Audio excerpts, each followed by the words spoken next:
Well, welcome to another edition of the venue video guide. In this edition, I'm going to be looking at what is classed as a northern bream venue. It's a venue that I've fished quite a lot. I've had quite a bit of success there and I really enjoy fishing there. The matches are fantastic, but they're very popular. This edition is all about the northern bream mecca, Southfield Reservoir.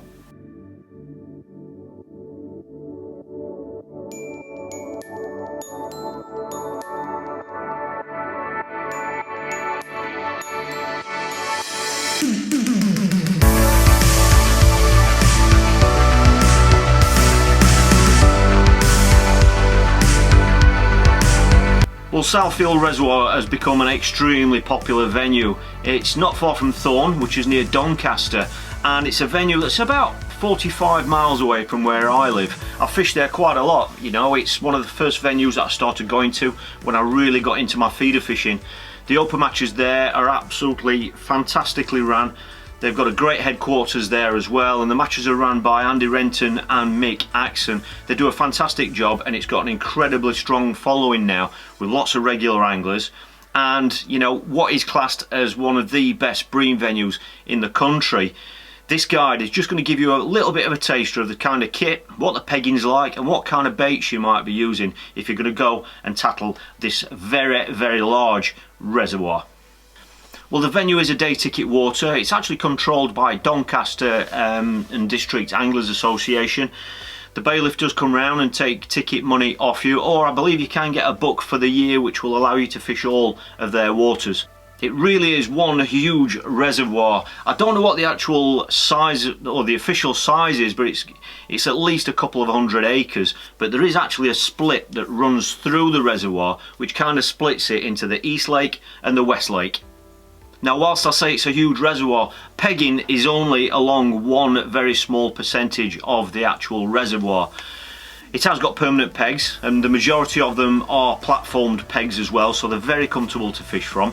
But there are pegs in each lake. Now, there are only 10 pegs in one of the lakes, and that's what people refer to as the woods. Now, this can almost be a different venue on its own depending on the time of year. And the remainder of the pegs are all in the long straight bank that holds the majority of the pegs that I'm sure a lot of you will recognise from photographs of the venue.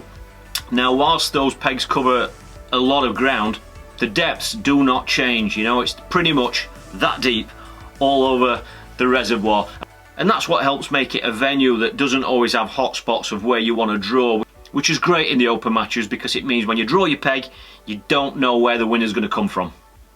Now, one thing to bear in mind, whilst you can go there and pleasure fish, you can fish with a method feeder, cage feeder, you can obviously float fish on there as well with the pole, but one thing you need to be clear about is if you're going to go there and fish the open matches, make sure you're up to speed on the open match rules. Okay, so just to cap on those, there is a 50 centimetre or a minimum 50 centimetre hook length, so when you hold your feeder up to cast in, there needs to be a minimum of 50 centimetres between the bottom of the feeder and your actual hook. Okay, they don't allow hair rigging in matches, and you're not allowed to use pellets and boilies and that sort of thing, so it's very much a traditional type approach. And so with the pellet rule being in force as well, just make sure that if you're going to be using a ground bait mix that's already got pellet built into it, just make sure there aren't micro pellets within the mix, because that will be going against the rules. So just use a fine sieve to sieve those out.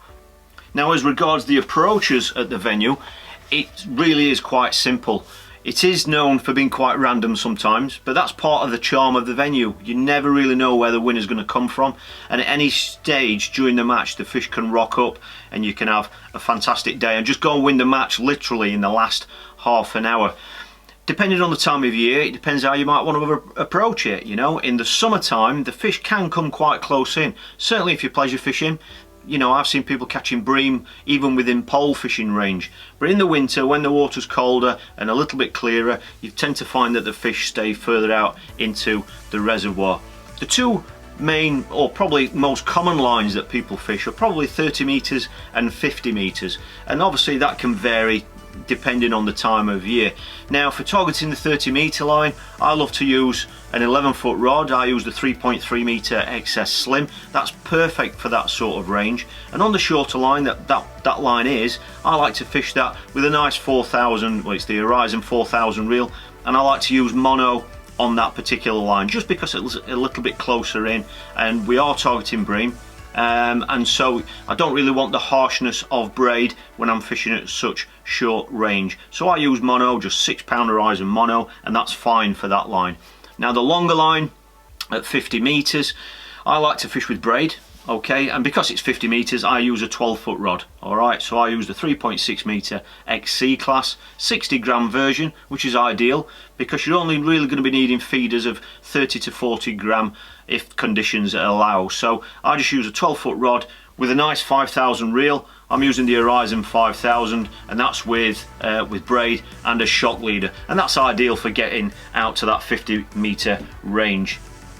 Now when I'm talking about these ranges, we're not really looking for changes in depth because there aren't any, and that's why people talk about set ranges on this venue. But like I said at the beginning, if it's cold, if it's winter time, you might need to fish further out than 50 metres to stay in touch with the fish, okay? So that is a word of warning. If that's the case, then you might want to take a 13-foot rod with you, and because of the nature of the reservoir, because it's so big and open, quite well most of the time you're going to find there's some sort of wind blowing. And sometimes when the weather is severe, you might find that wind can make it really difficult to reach your longest line. So whenever I go there, I always take a 13-foot rod with me. I use the 4-metre Horizon XD, the 100 gram, and that's just in case conditions really turn severe. I've fished there in some really rough conditions where it's literally blowing your nets out of the water. And I've seen people even struggle to get to 40 metres even with long range tackle. So if you are going to head there, certainly in a match, then just make sure you're prepared, and you might want to take a bigger rod with you just so that you can hit that longest line that you've got in the most severe conditions. As regards tip choice, usually if conditions allow, I'll use a 1 ounce tip on my shorter line at the 30 metres, but usually you might find you might need 1.5 ounce. And when you get out to 50 metres, with this venue only being shallow and so big, you'll find that even on the calmest of days, sometimes there's still some tow. So on that 50 metre line, if conditions allow, I'll just use a 2 ounce tip.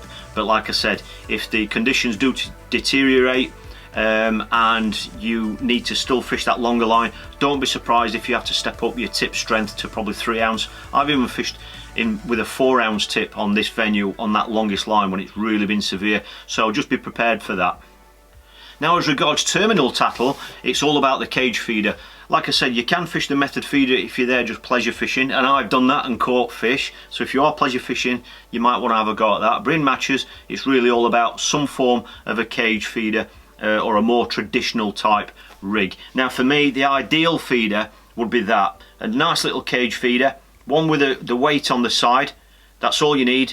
Nice fine wire. And that's because it's so shallow, that's just going to allow the water to get to the ground bait really nice and quickly, and so it can break down. So if conditions allow, that's the style of feeder that I use, a nice side weighted cage feeder. Now if conditions are tricky and the wind's blowing either in your face or across, it does blow in lots of different directions. Even throughout the course of a day, I've known it change 2 or 3 times. Then you know, I will always switch to some form of a rocket style or a bullet type feeder. These are the Horizon feeders, and I use both styles on this venue. I tend to use this style when I'm feeding my lines initially, or if I want to top them up in some form. Okay, but then I like to fish with that style, which is the new version of the Horizon feeder, and that's just because you can get a bit more feed in that, and it sits on the bottom quite well because of the shape of it, and because it's plastic. Some areas of this reservoir, the bottom is quite soft, so you want a feeder that's going to sit on that bottom nicely and not sink too far into that lake bed.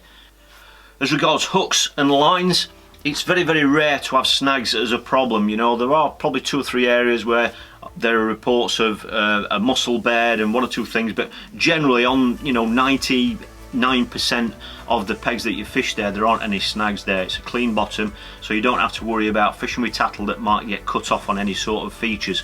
So in winter I will fish 0.11 hook length, and in summer I like to fish an 0.13, and that's really it, you know.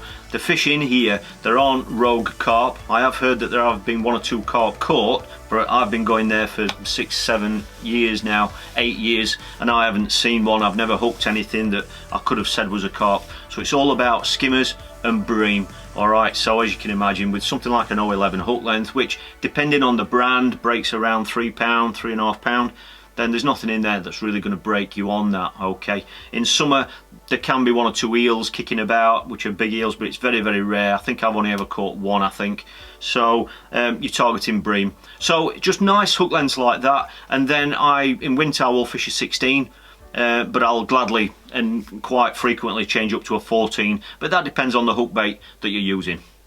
Now, as regards baits, it's all about natural baits, your typical bream baits. Okay, so you've got worms, obviously, maggots, casters and pinkies. Now, I don't always feed casters, but there are certain times of year now when I do, but pinkies and dead maggots, fantastic. And worm, obviously, as we know, they don't always want worm, but when they do want it, you've really got to give them lots of it. So make sure you've got some worms with you as well. Just chop it really nice and fine, and they're obviously great on the hook as well. So if you are going to be catching on worm, then you know you can get away with a size 14 hook, but it's bream fishing, so don't forget worms. As regards ground baits, like I said, we're targeting bream. It's all about fish meal for me. I have used cereal mixers on there before, and it wasn't as effective as fish meal mixers. Okay, I prefer dark green type mixers, and you know, but that's very much a personal preference. Like I said, whatever ground bait you select, make sure it's not got micro pellets in it. It's a fantastic venue. It's a venue that's very close to my heart. I don't fish it anywhere near as much as I'd like to, and I'm certainly going to be fishing it more in future.